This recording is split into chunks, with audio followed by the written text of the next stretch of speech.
This meeting will now come to order. Okay, Paul, thank you and welcome to our to the RSU3 school board meeting. I imagine people are going to continue to come, but I don't want to wait before we start. We have here 5 members of our board: our superintendent, assistant superintendent, special ed director, high school principal, which is great. A lot of the key people are here today. I want to just tell you a little bit about Paul, and I'm going to hear about the author section from your book. I'll hit the highlights. Paul is the founder of EdChange, which you can find at edchange.org, and an associate professor of integrative or integrative? Oh, whichever one. Okay. Studies at George Mason University's New Century College, where he teaches courses like equity and diversity in education, poverty, wealth, and inequality, environmental justice, social justice, education, and animal rights. He has taught similar courses for a wide range of institutions, including Hamline University, the University of Maryland, College Park, University of Virginia, Humane Society University. Attended University of Virginia for his BA, MED, and PhD, and is darn near finished with an MFA in creative writing from Hamline University. Written or co-edited 5 books and written more than 50 essays on poverty and schooling, educational equity, white privilege, multicultural teacher education, and digital equity. Paul has visited almost every state in the U.S. and 5 continents, speaking, presenting, and conducting workshops for schools, universities, and other organizations committed to moving beyond celebrating diversity and toward equity. He is in Washington, D.C. With his cats. I believe that's going to just bust him now, right? Yeah, sorry about that. Okay, I first started talking to Paul when I sort of, my focus got drawn to Ruby Payne and the Framework for Understanding Poverty, which is the go-to text, it seems, for people who are trying to understand what's going on in their institutions with respect to poverty. And I knew that there were things about that book that weren't quite kosher with a lot of people who study the effects of poverty in their communities. And then I saw on my former superintendent's desk 2 books by Eric Jensen, and I started wondering about his take on poverty and education. And so we initiated several conversations on Facebook that got really in deep to what all these issues mean and what they mean for us. We are a fairly chromatic, monochromatic district with a pretty broad range of along the socioeconomic spectrum. But we are also 75 to 85% free and reduced lunch, so it's a rural, high poverty area. I'm particularly interested in the issues of what is the culture of poverty, what does it mean? We talk about the culture of poverty, and I'm interested in what the work that Paul does on a curriculum of equity literacy. But I'd like to just turn it over to Paul, have him talk a little bit about what his beliefs about poverty and education, and then we can open it up and have a conversation. So, hi Paul. Hi. Hi, everybody. Hello. Can you all hear me okay? Yeah. Yes. Yes. Good. So, I do a lot of professional development work with teachers, administrators, other folks around poverty and education. And I do come from a perspective that I call equity literacy. The idea of equity literacy is how do we develop the knowledge and skills that we need to create and sustain learning environments in which access and opportunity are distributed fairly instead of unfairly, which is so often the case. And often I start those professional development workshops with a question, and that question is, and I would just challenge folks there just to reflect on this question for a few seconds. Why are poor people poor? Or another way of asking that is, why are people who are in poverty in poverty? I would just encourage you to think about that for just a second. I feel like I should have the theme music from Jeopardy playing in the background here while you think of a response to that question. Now, the reason why I start with that question is because people often think that when we think about what are the most important factors that determine how well a teacher or a school-level administrator will be able to create a context in which low-income students have an opportunity to achieve to their fullest capability. Often when we think about that in education, we tend to go straight to either practical things or kind of simple solutions. So we tend to think that the most important thing is the teacher's pedagogy, how the teacher teaches. We tend to think that the most important thing is how much the teacher understands about the cultures of people in poverty. But actually research says something different. Research says that for an educator at any level, the single most important, the factor which best predicts how effectively they will be working with students who are in poverty is how they answer the question, why are poor people poor? And the reason for that is because the way that people answer that question drives the policy they can imagine, the strategies they can imagine, the initiatives that they can imagine. Now, the answers to that question fall on a bunch of different continuums, and but they tend to fall basically into one of three categories. So when I said, why are poor people poor, if the first thing that popped into your mind were things that are wrong with poor people don't care about education, poor people have bad parents, poor people are lazy, poor people don't work hard enough, if that's the first thing that popped into your mind, what the research says is you cannot be an effective teacher for low-income students. If you believe that people are in poverty because they are deficient, you cannot be an effective teacher for low-income students on average. And if you think about that for a second, that's perfectly logical, because how can you have high expectations for people if you think those people are broken and that's why they're poor to begin with? How can you have positive relationships with parents who are experiencing poverty if you believe those parents are ethically, morally, intellectually inferior? It's an impossible thing. In the same way, we would never think it's a good idea to hire white supremacist teachers and give them a few strategies for how to teach students of color. We also can't hire people who think that people who are in poverty are effectively broken people and expect them to be good teachers to low-income people. Unfortunately, that is the dominant view among teachers. And it's not just the dominant view among teachers, it's the dominant view in the country, that poverty is a result of deficiencies in people who are in poverty. On the other hand, if you answer that question by thinking about the barriers that people in poverty face in society, things like lack of access to living wage work, if you thought about lack of access to health care, lack of access to the most highly qualified and best trained teachers, what the research shows is that you're in a position to be effective because you are thinking about the challenges that actually track to educational outcome disparities. And so, that's what this ultimately gets to. The issue is that ultimately, educational outcome disparities can be tracked almost completely to actual symptoms of poverty. Not things that are broken or wrong with people who are in poverty, but for instance, imagine for a second if every parent in your school district had access to one living wage job, 40 hours a week.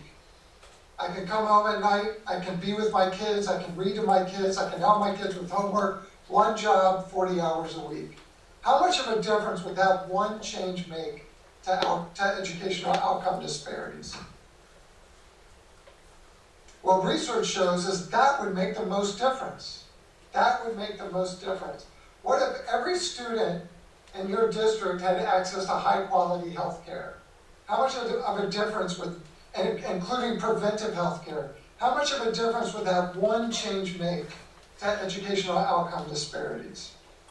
What the research shows is the combination of those two disparities put together and all the symptoms of those things basically explain the biggest portion of educational outcome disparities. Now the problem is, in education, we tend not to think of things that are outside the immediate sphere of influence of teachers. So we think about, well, what are some practical teaching things? We think about the Eric Chinson stuff is about the brain research and how can we sort of focus on this kind of narrow track of brain research. What we don't often do is think about how do our policies and practices respond to the primary barriers that families in poverty experience. Even if we can't fix those barriers, it's not like all teachers are going to leave their jobs and then go join living wage campaigns. But here's the answer to why are poor people poor. In essence, the vast majority of poor people are poor because there are not enough living wage jobs so that everybody can have a living wage job. So if you make a list of all working age adults in your community, and then make a list of all the jobs that pay a living wage in your community, and this is not just your community, it's virtually every community. The problem is there are not enough living wage jobs for every working adult to have a living wage job. That's the major reason poverty exists in the whole country, actually. And it has nothing to do with how hard anybody works. It has to do with access. Now, the reason why I say this, and this is kind of a difficult thing to grasp in a sense, because as people working in education, that might feel like it's a little bit outside our spheres of influence. The problem is, if I'm trying to develop educational policy and practice, and I don't take things like that into consideration, then I'm missing the boat because of all the implications of that. For instance, how many of you have ever worked a wage job where you're paid by the hour? Any of you ever work a wage job? What happens when you work a wage job and there's an event going on at your child's school and you want to go attend that event? You don't get paid, right? Think about paid leave as a resource that's unequally distributed and how that affects the abilities of low-income parents to engage in schools. Think about access to transportation. Think about the ability to afford childcare. Think about the sorts of things that people in poverty don't have access to because they're in poverty. Again, it doesn't mean that you all should go buy cars for all the families. But what it means is that if policy and practice are not being driven by an understanding of the challenges that people in poverty face, then we can't get closer to equity. There's no way to get closer to equity with that. So here's another way to think about this. So there are these three dominant views about poverty and education. The first one is called the deficit view. The deficit view is, why are poor people poor? Poor people are deficient. Poor people don't care about education. That's the deficit view. Poor people are bad parents. Poor people are criminals. Poor people are addicts, whatever it is. That's the deficit view. And again, that's the dominant view. The reason why it's important to understand this is that if you have a deficit view, it is impossible to develop policy that's going to be effective for low-income students. And that's where the culture of poverty comes from. The culture of poverty is a deficit view.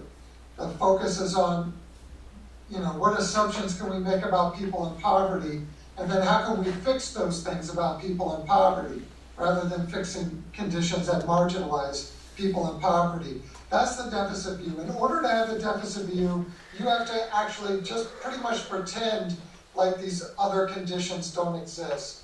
Lack of access to childcare, lack of access to living wage work, lack of access to healthcare, all those sorts of things. So that's the deficit view. The second view is called the grit view. The grit view says, well, we're going to acknowledge that some of those difficult issues exist, lack of access to healthcare, those sorts of things. But instead of being responsive to those challenges, what we're going to do is just try to make low-income students more gritty and resilient so that they can overcome those barriers. And some of those barriers are actually inside of schools, like bullying that low-income students experience, like disproportionality and access to things, to special education and that sort of thing. So the grit view says, well, we acknowledge that there's some barriers there, but what we really need to do is make low-income people more gritty or resilient against those barriers, instead of eliminating those barriers. The third approach is called the structural approach. The structural approach says we recognize that there are barriers in schools, we recognize there are barriers out of schools. And what we need to do, because we care about equity, is do everything we can do to remove the barriers that are in schools and to mitigate the barriers that are outside of schools.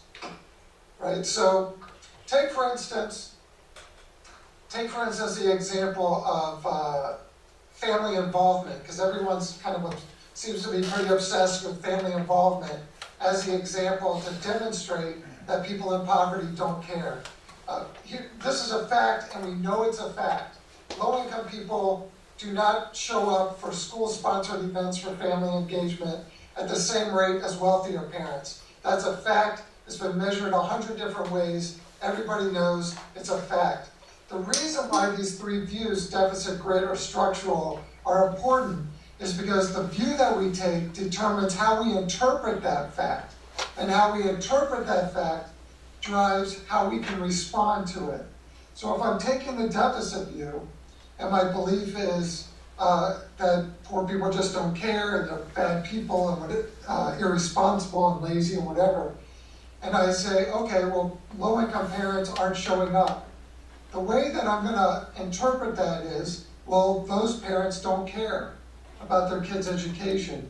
And so what a lot of schools end up doing, I don't know if this has happened with schools in your district, but what a lot of schools end up doing is, in essence, inviting low-income parents to the school and lecturing them about why they should care more about their kids' education.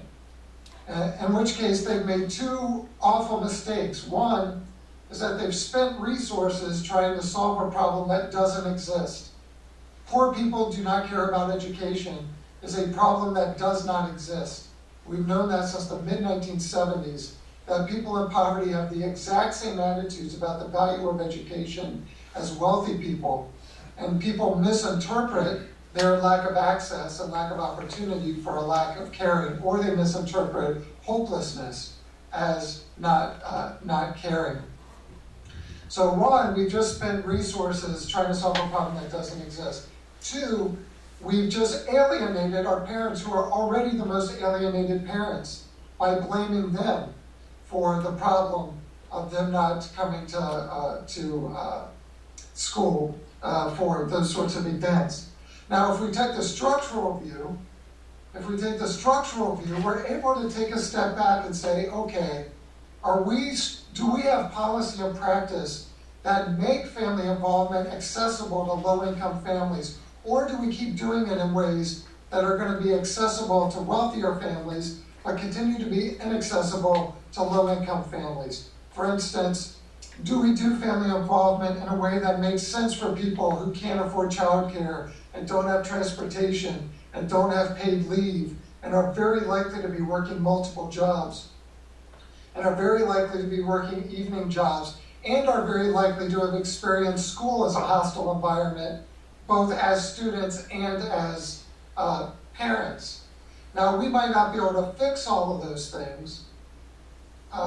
We might not be able to give everyone a car, for instance, or pay for everyone's childcare, but we can, at the very least, if we take that structural view, we can adopt our practice and our policy so that we're solving the problem that exists, which is opportunities for family involvement, engagement, are not as accessible to low-income families as they are to wealthier families. That's a problem that we do have the power to change, right? And that's the structural view. And the culture of poverty ultimately is the deficit view. I mean, part of the problem with the culture of poverty, I don't know if y'all know the history of it, but the culture of poverty comes out of the work of this guy named Oscar Lewis, who was an anthropologist starting in the late 50s. And he coined that term in 1959, the culture of poverty. If you look at Ruby Payne's book, a lot of what she defines as mindsets of poverty is basically Oscar Lewis's culture of poverty framework. The idea of the culture of poverty is, here are certain attributes that we can attach to people. You know, we know that people are in poverty, so here are a bunch of assumptions we can make about them, knowing that they are in poverty. Of course, this is ridiculous because none of us would want anybody to make any assumptions about us based on a single dimension of our identity, right? None of us want to say, well, here's all you need to know about white people to teach white people effectively. Does that make sense to anybody? Here's all you need to know about men. Here's all you need to know about boys. Here are the 10 things you can know about boys, and if you know this, they're the same about all boys, and if you just know that, you can teach boys effectively. That is, in essence, what the culture of poverty tries to do. Here are 10 or 12 things you can know about people who are in poverty and their culture. The problem is people in poverty are just as diverse as any other group of people. They're just, you know, we would never think of doing that for middle-class people, right? Here is the culture of middle class. So if you just know these 10 things about middle-class people, that's all you need to know. The other problem, of course, with the culture of poverty is it simply does not exist. And we've known that since the early 1970s, where sociologists followed up on Oscar Lewis's work and went in search of this culture of poverty. And anyone who has ever done that in the history of sociology has found the same thing, which is there is no culture of poverty. There is no shared, common set of attributes that apply to most people in poverty. It just simply does not exist. And why would we think it exists? My grandmother is a very poor, Appalachian, Presbyterian, rural, white woman. Why would I think that because she is poor, she has anything in common with a Muslim, Ethiopian, urban, poor person? She has nothing in common. Those people have nothing in common with each other. And this is the problem with the culture of poverty. It simply does not exist. And ultimately, it's a reflection of deficit ideology. It's an attempt to say, here's what's wrong with people in poverty, here's their culture. And if we want to raise outcome, if we want to eliminate outcome disparities, what we need to do is fix the cultures of people in poverty, or understand the cultures of people in poverty, which is a distraction from what we need to do, which is make sure that our policy and practice distribute access and opportunity in a fair way. And that's usually the biggest problem. That's why disparities exist, because access and opportunity are not distributed in an equal and fair way. So I would just sort of challenge you all to think about how you can embrace that kind of structural view, even though that there are things that you can't fix because it's outside your sphere of influence. Understanding those things still should help drive good policy and practice when it comes to equity. And the other thing I would challenge you to do is to be careful about simplistic strategies because the problem that we're talking about here is not mostly a practical problem. It's mostly an ideological problem. And if we don't fix the understanding, if we don't fix how we understand what the problem is, there are no practical solutions that are going to solve the problem. And I'm saying that based on experience working for the last 20 years with schools all over the world on this issue. The districts that make the least amount of practice see this problem as purely a practical problem, so they assign purely practical solutions without changing the way that they understand what the problem is. And the ones that are least successful embrace this sort of culture of poverty deficit view, which in essence is about fixing marginalized people instead of fixing all of the conditions that marginalize people. And there is just no way to get closer to equity with doing that. There's just no way, no possible way to do that. And that's what 20 years of research says. So those are sort of my thoughts up front here, just kind of laying out a basic way of thinking about this. That's great. I know that we probably have some questions to put to you. Jesse, you want to start us off? Sure. Let me. First of all, thank you direct very you. much for There we go. for being here with us virtually. So what you were saying about access really resonated with me. And to play a little devil's advocacy, because I don't disagree with you at all, but I think access can be a very broad term. It's not just the jobs availability, but would you say it's also having the training for the jobs that may be available? So I guess one of the questions that I have is, I'm on the committee for the technical center, and we're seeing continuously low enrollment in what I would consider, at least for this area, to be livable wage jobs. And so part of that may be structures that our school is setting up, but also some of that may be our students just not interested in those programs that there are openings for. How do we remediate that problem where there are careers and jobs in our area, but we can't seem to build the interest or the capacity in the students to go in that direction? Well, I think one of the challenges for that sort of thing is I think there's a stigma attached. I think there's a bit of a stigma attached for students going in that direction, unfortunately. And I think it doesn't help that we have this culture in the US right now that's a sort of everyone has to be college prepared sort of culture. But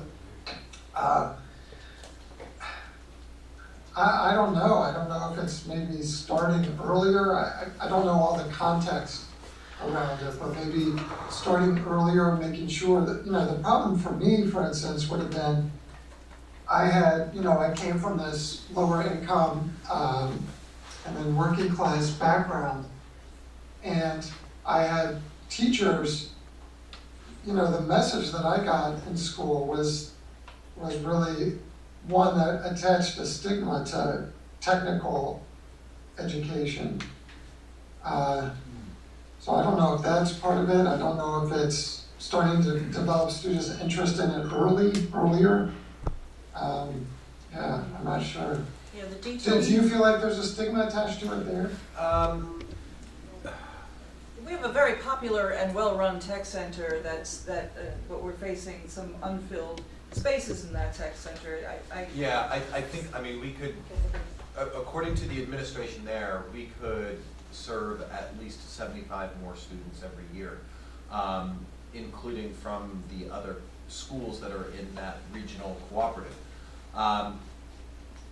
From my experiences in the district, there is a stigma, but I don't think kids are smoking on the back of the bus anymore. I don't think kids are being beat up on a regular basis like what used to be, like there's a robotics program there. There's, a graphic design program. There's some really good programs, but it's probably the more traditional trade programs that, like electrical, plumbing, that we can't recruit people to come in to participate, to the point where we're actually talking about cutting some of these programs, which is a real tragedy because there's jobs for them. Around here, plumbers make more than I make. Right. Well, our Maine State Department of Labor just put out exactly what Jesse's talking about. Electricians, plumbers, we can't fill those jobs in this state, and those are definitely living wage jobs. Those folks will make a good wage, and that's sort of upsetting that we can't fill our technical center, especially in those, because those kids could come out of there, maybe go to a follow-on technical college, but they're gonna come out and they're gonna be able to stay and probably have a family and be able to stay in the area and be able to make a very good wage, but it's concerning because statewide, we can't fill those jobs. That's worth looking into. Yep. And so, I hate to sound like a dictator here, but I know at one point in my education, there were things that everybody was forced to do. Everybody was forced to take small engine repair. And in a way, I thought that that was sort of an egalitarian program in that it put some students, 7th, 8th grade, whatever, who were maybe more traditional students in terms of classroom desks, et cetera, in an uncomfortable situation where now they had to get their hands greasy. I don't know if now that we've moved away from that model, if what you're saying is more prevalent, that there is sort of this social stigma that we all need to go to college, we don't all need to be plumbers. Yeah, I mean, I think one thing that I think about is how do you hook students' interests around something that they're completely unfamiliar with, Right. like plumbing and so if there's some sort of program at the actual schools where students could get a little taste of it and maybe develop an interest, that would be a little, I don't know if there's something like that. But if there's not, then I don't think it's a big shock that students wouldn't feel interested in something that they just have no sense of connection to. Or no. Are there programs at the schools that might give them a little taste of that? No, Not anymore. not anymore, because it stopped being funded by the state. We used to have industrial arts at the middle school, but that was cut like my first year on the board. And I think that the idea that everybody having to go to college and not having exposure to trades, the idea of introducing kids to these things earlier, I mean, kids generally want to stay here in Waldo County. They don't particularly want to leave. But if they want to stay, they either have to find a job or I'm sorry. No, I think it's not the kids, I think it's the parents, because I'm one of them. Yeah. I'm one that when my kids started kindergarten, my plan was, you are going to college. And we started talking about college from that moment. And I grew up and I went to school here. And in my generation it was, go to college, that's the only way you're gonna really get a good paying job. So when I had my own children, that's what I told them. I hadn't gone to college, so I still had that belief that you had to go to college to get a good job. So it's not so much that we have to address the kids, because I think the kids are ready to try anything. I think it's the parents that we need to. That's what I've been finding too, yeah, in the work that I do, but that's really true. I wonder too, I mean, I think one of the challenges is if I'm a student and I go to the trade school to be an electrician, or if I go to the technical school to become an electrician or plumber, I've sort of set my path there. If I stay at one of the traditional schools and get a degree, then I can still go to a trade school for a couple of years and become a plumber or an electrician, or I still have that option open, perhaps, to go to a college and study sociology, a completely useless major I came to find myself. It ended up being useful to me. But when I was graduating with a degree, I was like, what the heck am I going to do with my sociology degree? So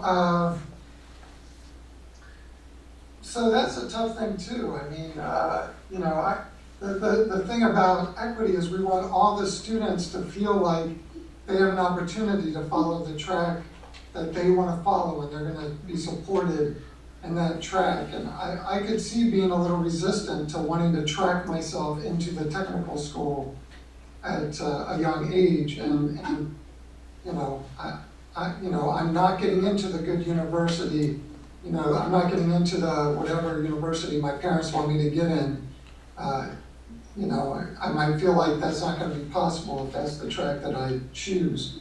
So maybe some parents are just hesitant to say, well, you're giving up this other possibility if that's the track you take. I think there's a fair amount of discouragement on the part of students in terms of what they're capable of.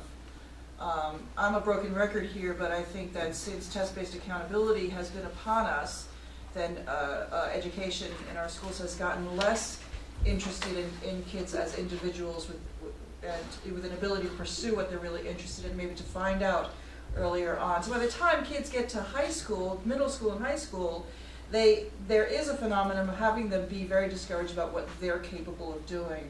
And this makes them be less interested in pursuing a trade because they're not confident in what they're able to do.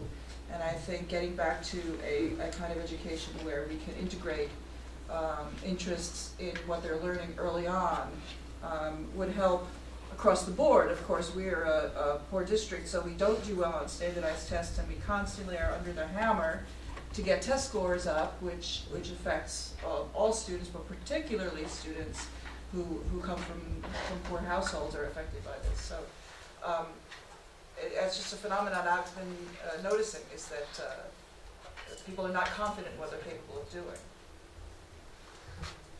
Are there any other? Where does the community school movement work? I mean, two things. The other thing is, there was an article in the New Yorker a few months ago on the fact that college is not returning.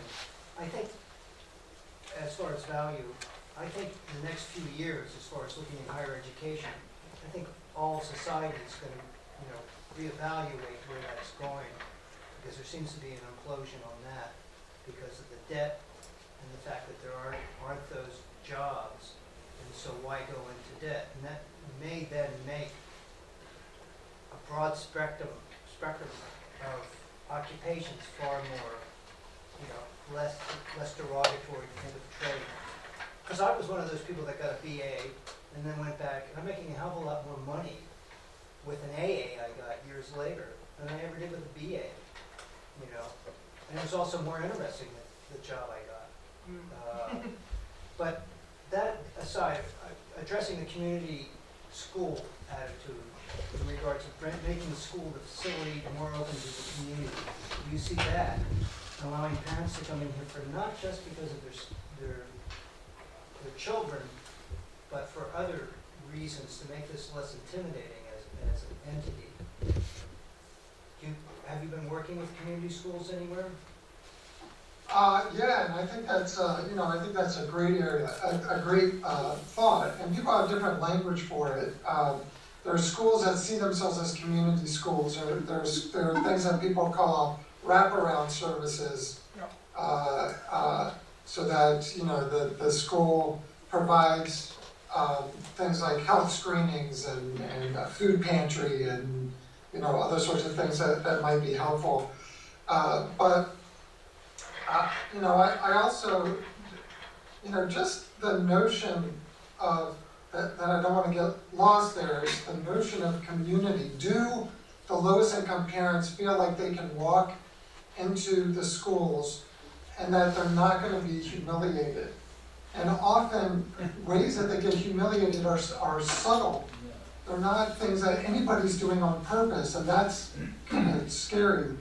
But often there are subtle things that are going on, and things, they're looked down upon, and they're lectured about how important reading to their kids are, and all this sort of thing that happens. That happens through good intentions. But research where people have talked to low-income parents about why they don't go to schools to get involved in things. There's this one set of conditions that I've been talking about, which is it's just not accessible. I don't have transportation to get there. I don't have paid leave, so I can't take time off of work and all this other stuff. But there's this whole other thing about how I'm treated when I do go there. And there's often, often it's subtle and it's not purposeful. And that's why we have to sort of learn how to look at it, but talked down upon, treated with pity. Nobody wants to be treated with pity, lectured, and those sorts of things. And speaking of community schools, that's not a way to build community for the parents. So they don't see it as their community, many of them. They see it as this tense and sometimes hostile place. None of us want it to be hostile, and none of us are trying to make it hostile.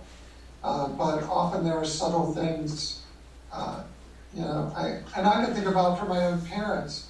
Like, did any of you ever go to a school where they had these contests about, that students would sell things to raise money for whatever? They'd sell chocolate or ugly candles or whatever they were selling.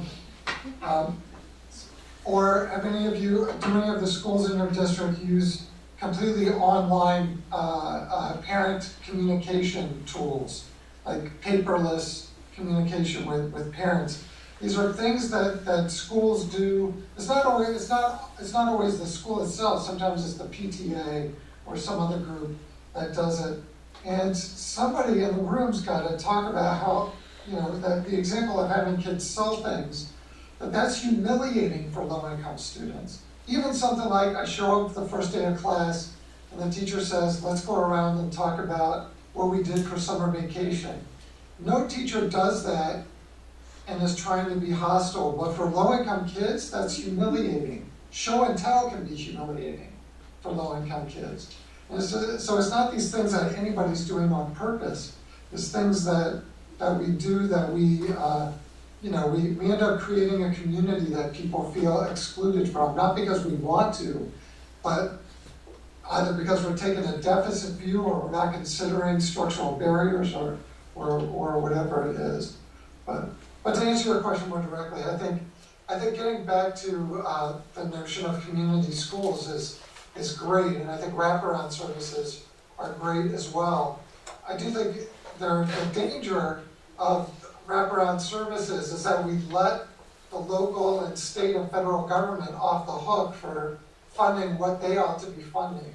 So we're making up for the inequalities. I don't think schools should have to make up for these big inequalities we have in our society. Everyone should have access to health care.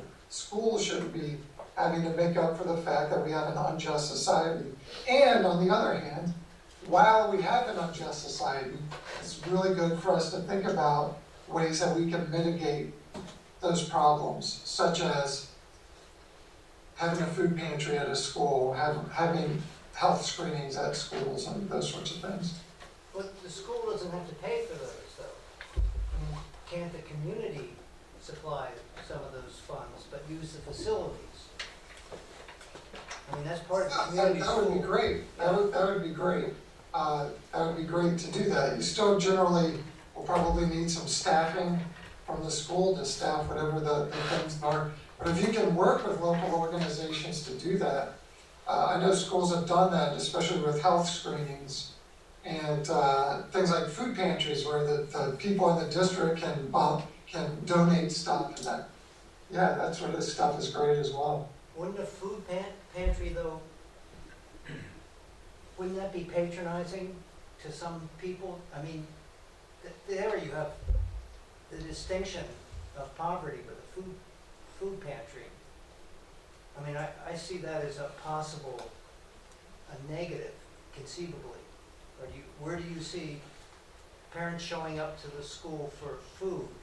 It almost seems like they would come in thinking that they're been defeated. Well, it happens now. We do that now. And it does happen now. Yeah, and I don't know. I don't know It how. happens at our lunches in the sense that we're giving free lunches. Right, I mean, it happens here because isn't there fresh food and We vegetables? do. Once a month, we actually have once a month we do have a food pantry, and I think that, certainly you tweaked in me for a minute, and granted, we never have enough to go around. We started with 100 bundles, and now we could be 150 or 200, and there's not enough to go around. But I do wonder what that's like to come through the doors of the high school and to walk into the school in order to get that during the school day. I can imagine. I would not have that during the school day. Well, first of all, low-income parents, that's a horrible time for them to have it because, again, they can't take time off of work when they get paid by the hour to come by and pick up something like that.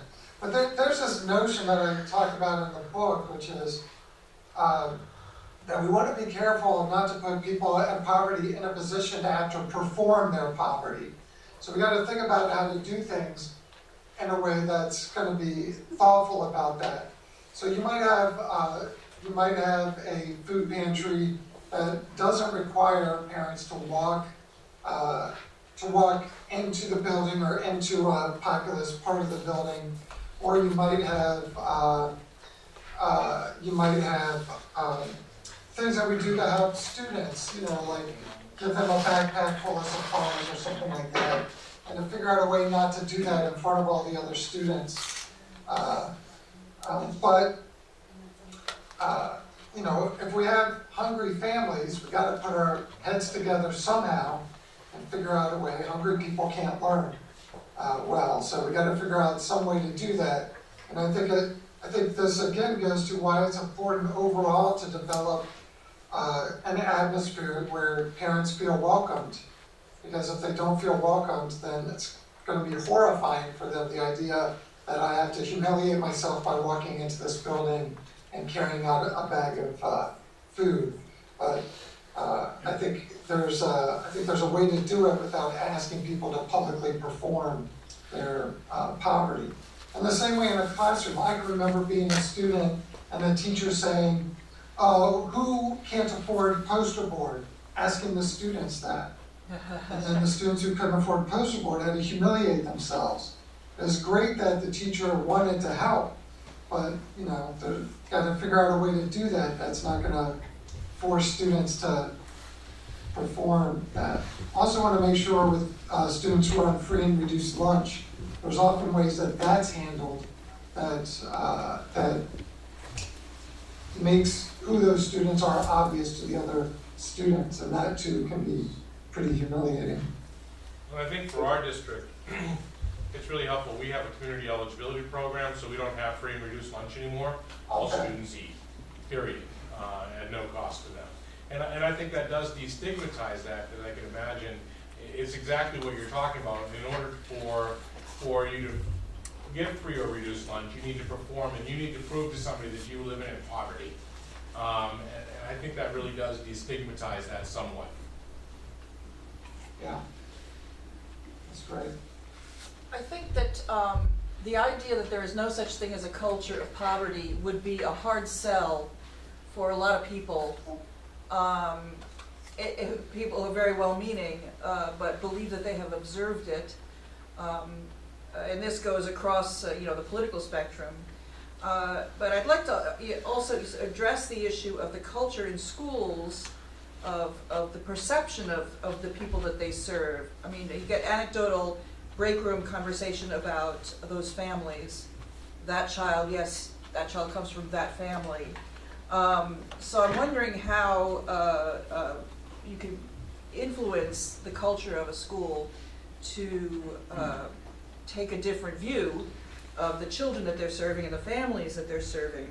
I mean, we're a small district, but we have a lot of staff who, it's kind of difficult to influence overall a sort of a different culture, a different way of looking at the families that we serve. You have any thoughts on how we can improve the culture? Well, I think it takes really strong professional development. And the notion that challenging this the culture of poverty is going to be a hard sell. All equity work is hard work. So we still have to try to do it. As long as that notion persists, whoever has that notion is not going to be prepared to create an equitable learning environment. You can't build equity off of a notion that doesn't exist. And you all are the leaders in the district. So if you all took a stand against that and said, we have decided that at least in the way we talk about this, we are letting go of this old framework that was debunked 50 years ago because we don't think it serves our interest in equity any longer. And so I would start with getting the administrators in the district together and doing some professional development around that, and having somebody in who can sort of step them through what's problematic about that, and then offer them an alternative framework that, so start with the administrators and build from there. But the great thing I find working with educators, the thing I love about it is I think we can start with, I generally don't think people go into education for the money. I mean, if they do, they got some bad advice somewhere along the line. I think most people go into education because they care about youth. And I think that's a really important hook that I have, that I don't have when I'm working around these issues with other types of organizations.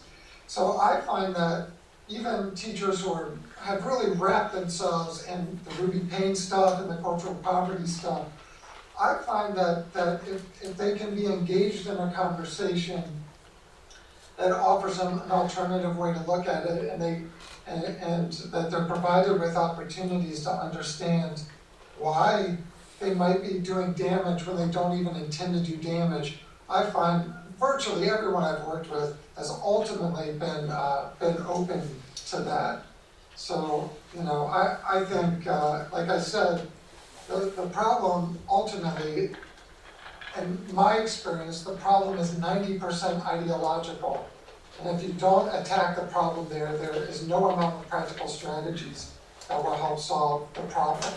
So I think even though that's hard, starting with the administrators, developing a sort of institutional culture that rejects blaming people in poverty or trying to solve outcome disparities by fixing people in poverty is the first critical step.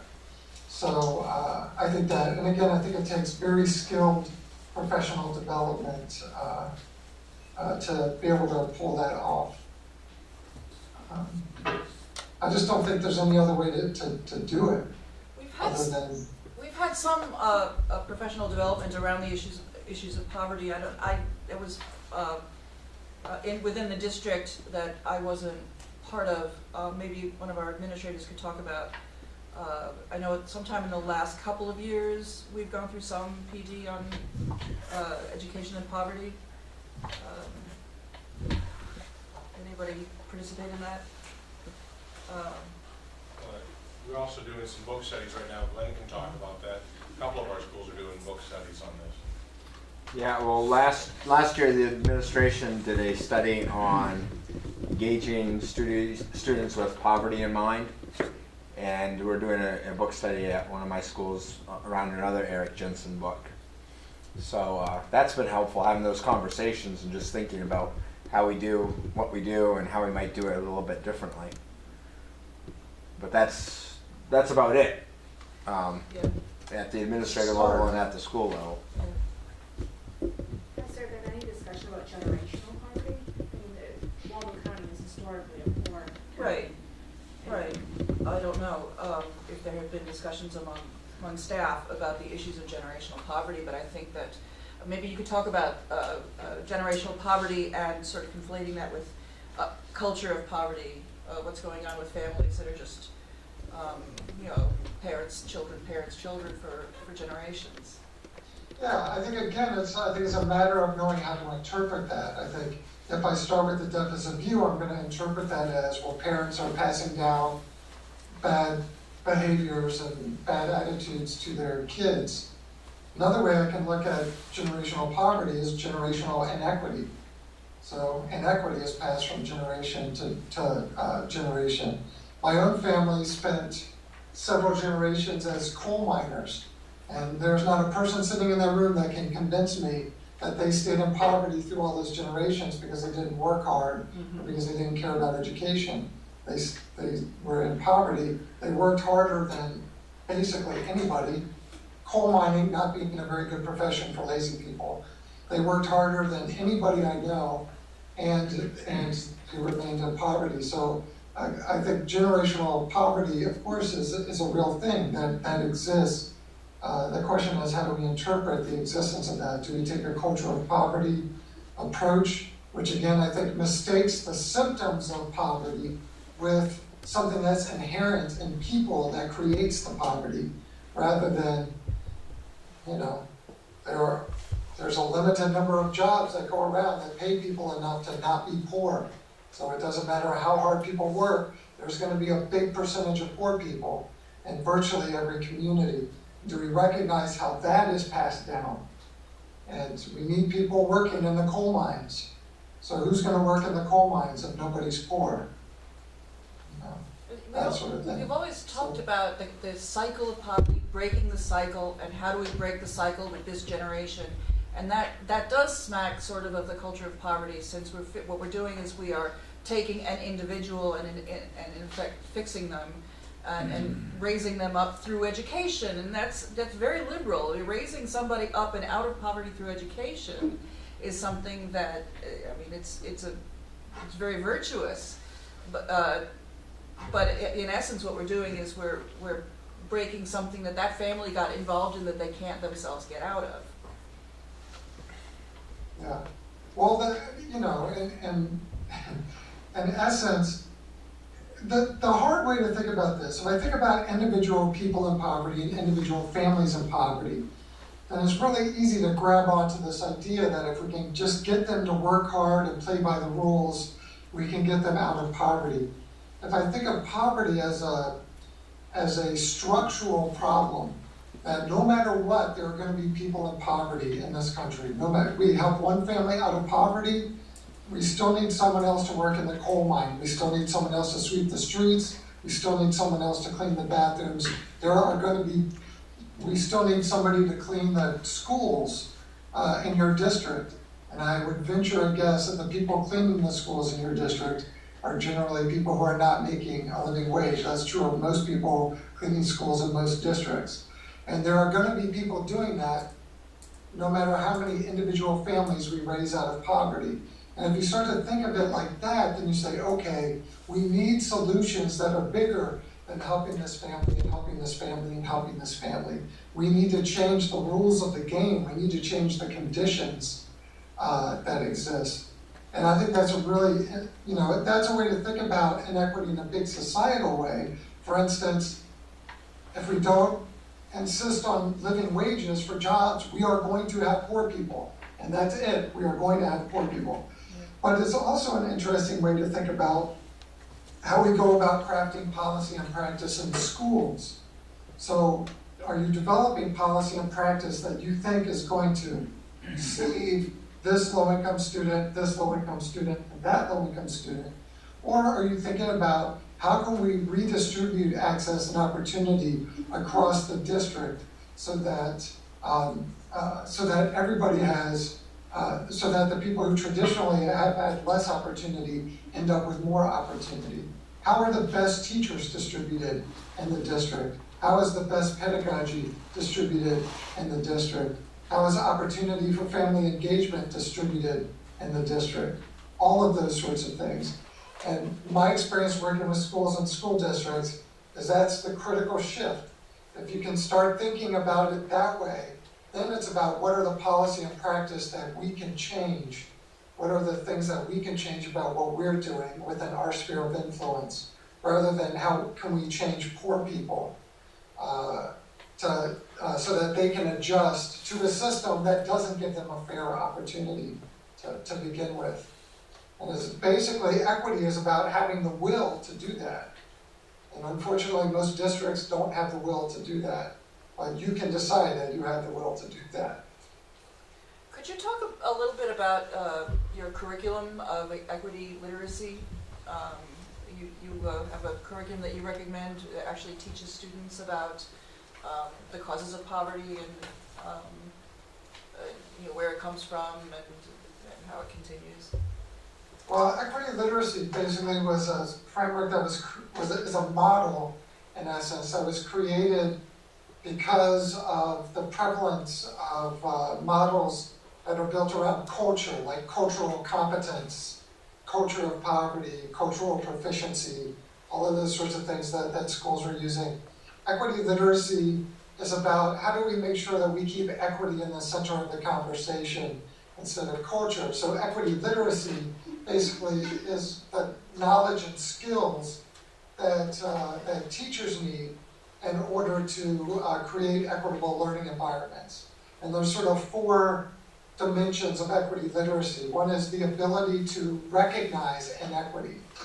And that's a big problem. First of all, most people don't even recognize it when they see it. And how are you supposed to respond to it if you can't recognize it? If you can't recognize class bias in learning materials, how are you going to respond to it? If you can't recognize how selling competitions to sell bad chocolate are humiliating to families in poverty, how can you do something to fix it? So it's about recognizing, learning how to respond to inequity, and of course, again, I can't respond to it if I don't know, if I can't recognize it. Learning how to redress inequity, which is about how do I understand the conditions that underlie the inequities in my school and why those inequities exist, and then the ability to sustain equity. And I think this is an important point about professional development. Does professional development around issues like poverty or race or English language learners or whatever it is, does it prepare teachers and administrators to recognize and eliminate inequity? Because if it doesn't, it's not helping us get to equity. And so often, and that's why I've even challenged that Eric Jensen's work, although it is one sort of track of thinking about poverty, it's a very narrow track around brain research that's not necessarily about addressing equity, but addressing the symptom of one set of conditions that people in poverty face, which is because of a lack of health care and because of hunger and a lack of healthy food, the brain is developing differently. So, and then you can also apply that to students. So how do teachers teach in ways that develop equity literacy in students so that students can recognize and respond to the bias and prejudice that they see and experience? But the important part about that is the teachers. How do we develop in teachers the knowledge and skills to recognize and respond to inequities, as well as administrators? Probably more importantly, how do we create that knowledge and skills in administrators? Because again, if we don't do that, then we spend a lot of time and a lot of resources solving problems that don't exist instead of solving problems that do exist, like class inequities or racial inequities.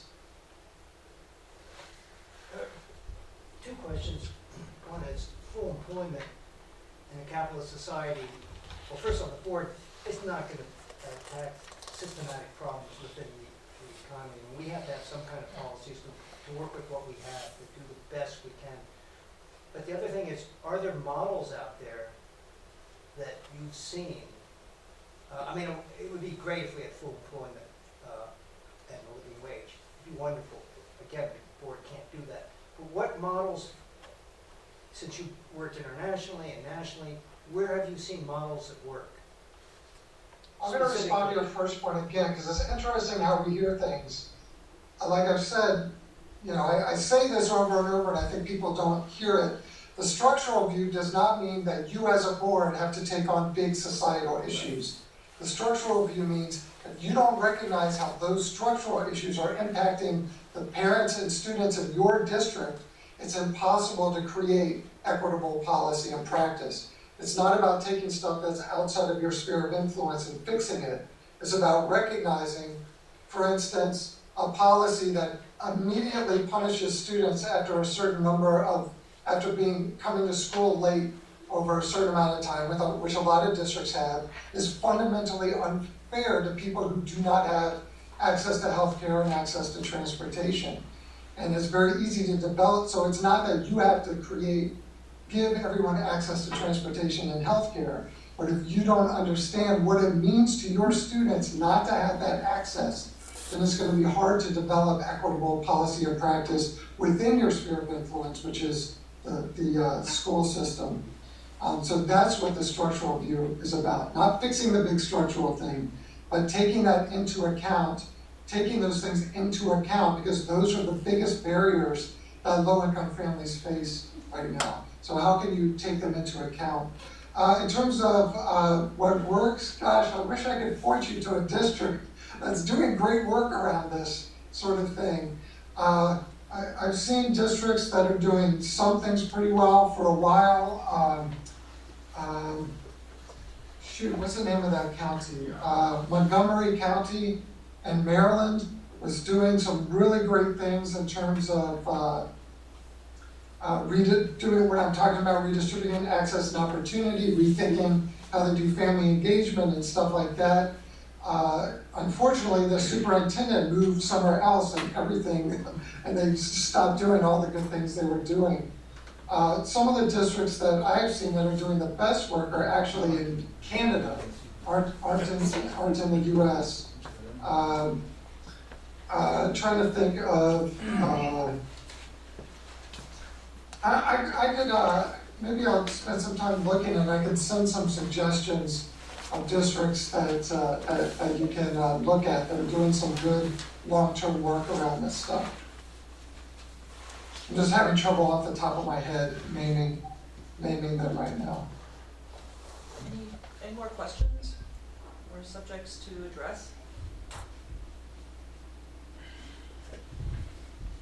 Well, great. That's Thank great. Yes. Thank you. Thanks very much, Paul. You've given us a lot of stuff to think about, and I'll pass around your book, and if we have anybody has any other questions or things they have to address, send them on to me, and I'll pass them on. But thanks a lot. Thank you all. It's been great to talk to you. Thank you. Bye-bye. Bye-bye. Okay.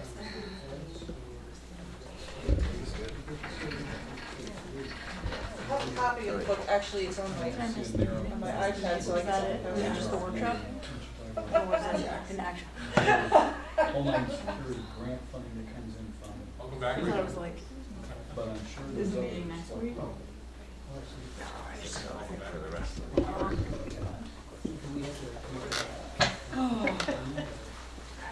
How you doing? Does anybody want, Good. any other comments? What was the name of his book? Tahiti. Reaching and teaching students in poverty, strategies for erasing the opportunity gap. His last name was Of course, Took my notes down. And just kind of. Yeah. The Still information. swimming Oh, around. yeah. The information along. yeah. Yeah. You mean the book? Yeah. No, I'll pass that on. I keep my. It's just Monday. Was this useful information for, I know administrators, you're dealing with this every day, so it might not have been any news to you or stuff that, new perspectives, it's all probably stuff that you think about and deal with every day. Did you find this a useful person to listen to? Yes, Yeah. yeah. Good. It is interesting though, 'cause we have Jensen, we have Payne, we have Gorski and Donna Beagle, which everybody has been invited to see this summer. Yeah, no, I don't. So it's just interesting that there are different perspectives all around the topic, so it's nice to hear all of them. and Yeah. then, I have a blog post from over a year ago, which I actually published a conversation between Paul and I on Facebook, where a bunch of other people were joining in. It's called "Is Eric Jensen Ruby Payne on Steroids?" Which I could pass that on to you because it delves into the issues of what Ruby Payne and Eric Jensen are doing and the criticism that he has for their approach. It's very dense and it's very long because it was this long day, that week-long conversation that we were having about it. But I'll pass that on if you're interested in taking a look at that.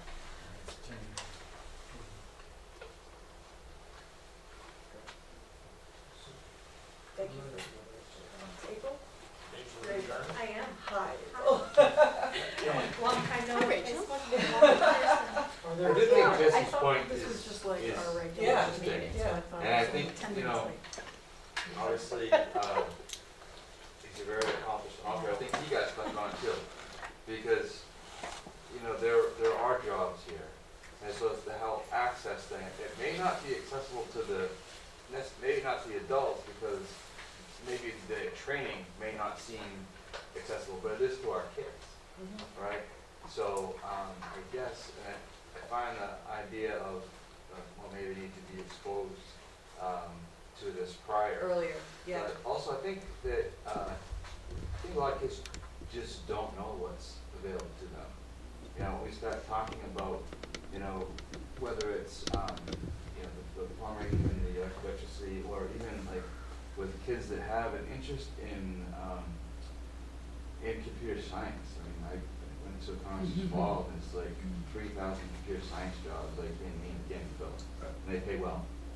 And we got a lot of kids that have interest in computers. So I mean, it's a lot of times it's making that connection. Yeah. But Yeah, it's a shame that the tech center is far. If it was, I know there are districts where it's right next door and you get a lot more integration between the high school and the tech center, but also having younger students have access to the tech center, I think, how do we do that? I mean, we have to cooperate with two other districts.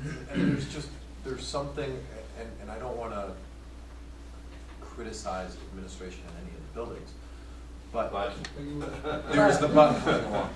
But when I try to look back on my middle school and high school years, you know, Pink Floyd, My Hands Felt Like Two Balloons comes to mind, you know, like it's such a blur.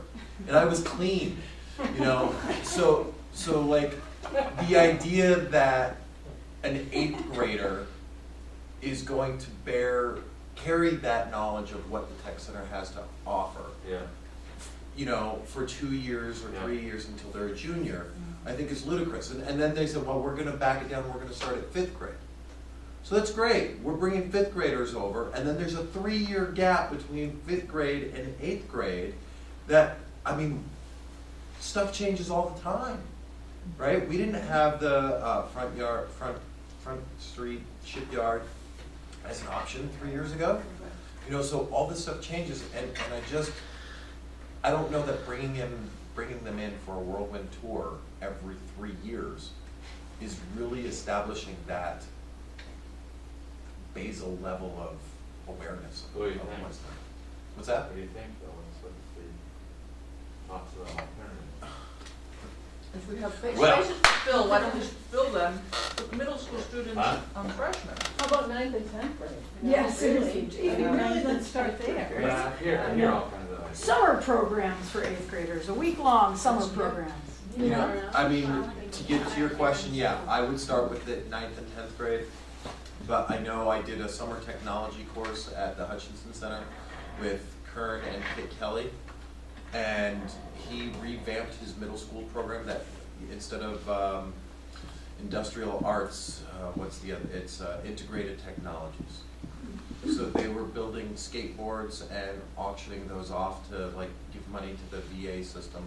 They were doing robotics in their classes. The whole thing is on his blog. The kids are doing the live blogging. So, you know, it was a different sort of applied learning, but it was still sort of a in-house technical education. I don't know if that's the way to go. That's what I've seen. A lot of people are talking about ways to integrate a kind of a self-sustaining approach to programs, and I'm talking, of course, for me, everything's about chamber singers this year because my daughter's in chamber singers, but they are not only self-sustaining, but they go to Europe, and Right. they're so taking that model and finding another way to apply it. I always thought that a small business is a wonderful education experience. I know that part of the reason why I make glass beads and sell jewelry was that the small business aspect of it was incredibly educational to my kids, and to bring that kind of a approach to the school, it has everything that I love about it. You know, self-directed learning, creating products, and learning all kinds of different aspects of business. And then there is this self-sustaining aspect. Of course, Chamber Singers has a 25-year history. They're an incredibly successful program with a dynamic leader. So these things are not just built because, hey, let's build this. But it's very interesting to students that they are able to go out there and raise this amount of money that can let them take these incredible trips. So to try to extend that model, it makes it more community-based, brings in members of the community, if you wanted to take that approach. And it's just, it's an approach that could integrate all kinds of programs in the tech center, programs here, and just the idea of learning and bringing in money for what you're doing. Wish there was a way to put that together.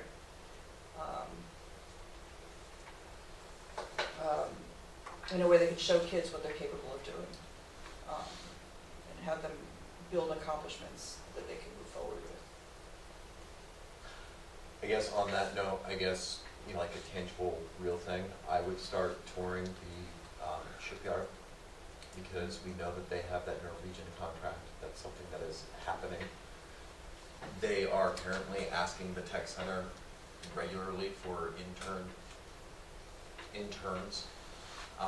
And so if we could start doing that with our sophomores and freshmen, and then work with the tech center to make whatever facility upgrades are necessary to have a more complete composite program. Because right now, what they're trying to do is run the composite program through their auto body collision center, which is fine on a small scale, but it is just that, and there's the fumes and the ventilation stuff that needs to be there. But There's also like a big new composite facility like in the Augusta area, isn't there, that they can tour? well, there's the composite facility up at UMaine. I don't know if that's what you're referring to. I don't know, I thought it was in Augusta, but it might not be. I just remember hearing about it on the radio a couple years ago, like this big new investment in composite materials. Is that The that UMaine one is Okay. unreal. I was talking to some people in Lincolnville yesterday, and they're out of the Brooklyn boatyard, and they're working Yep. with students. And I asked them, you know, why, because they also, these are the same people working in the Belfast shipyard. And I said, why aren't you using, you know, us? Why are you going all the way up to Brooklyn, you know, to get students? And they have it set up. You know, they have the work that's already done because they were building boats for Brooklyn. So other people are already looking at Right. Belfast as part of it. And this is, I mean, I mentioned the Norwegian line. I mean, this is an international business right now. I was at my favorite establishment in Belfast.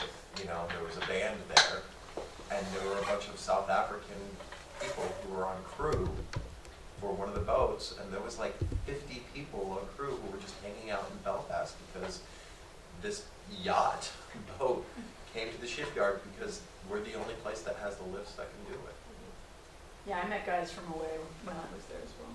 They're called sailors and went to get them out of town as fast as What, at the establishment? At the establishment. I don't think that They give her establishment names. was that anxious to get rid of them. well, either rollies or three tides, and probably rollers. Well, No, it was 3 it times. depends upon what time. You start off at one. Yeah. Interesting. We're all adults here. There we go.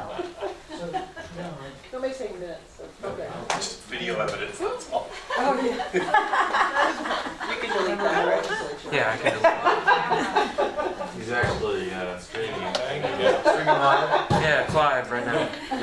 Well, at least there's evidence that I'm actually here. My wife Folks. is in there. any other questions? Comments? Would somebody like to say the magic word? Move to adjourn? Somebody second it? Is it a meeting? I thought we don't have motions for meetings. And all those Well, favor? just in case, and we have some motion. Secret's legal Well, form. us. Well, you spent about half as much time in this meeting as you were